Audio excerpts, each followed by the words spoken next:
Let's add a plane and 2 cubes. Let's snap that onto there, add our second cube, scale that up.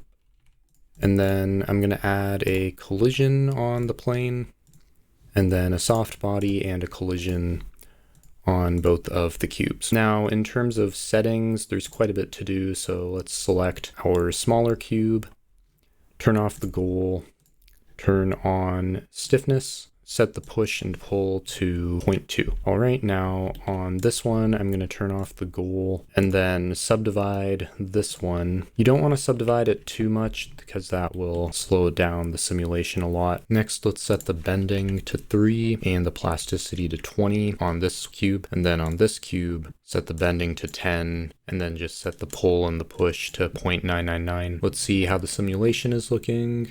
So there's some overlap where this cube is inside the other cube. We can turn on face collisions on this bigger cube, but now it's not going to crumple as easily. There are some tricks to solve this, like we can turn up the simulation speed to 5. Yeah, you can see it's getting crushed there. Or you could try adding a force or something. If you set the mass of this cube to 10,000, it's actually going to be a bit more stable as it crushes the other cube. I didn't use face collision in mine, so let me just set that back. If you have a really heavy object and it doesn't have stiffness, then it's gonna do this weird thing. The stiffness kind of resolves that. Let's transition to rigid bodies now, adding a plane and 2 cubes.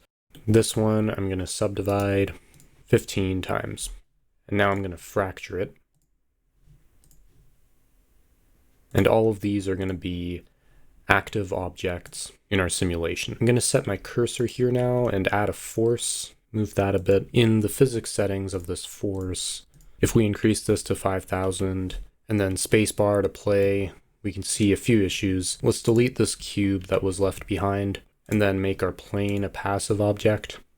As you can see, the pieces here are being blown away by this force. If we don't want that, we can limit the force distance from 0 to 4 meters, and then just so that it doesn't break immediately, we can select one, go to dynamics, and then start deactivated, and then select the other ones, object, rigid body, copy from active. The impact isn't doing much right now. To improve this, we can change the mass of this cube to 10,000 kilograms, and then to compensate for that, change the strength of this force to 20 million. So now it's just gonna go right through. Now, if we set our cube here to have a mass of 200 kilograms, it's going to have a different effect. It hits it at a higher speed, so it spreads out a lot more. Of course, you can continue to play around with the value of the force and the mass of this cube. Just keep in mind that the mass of these pieces is also relevant.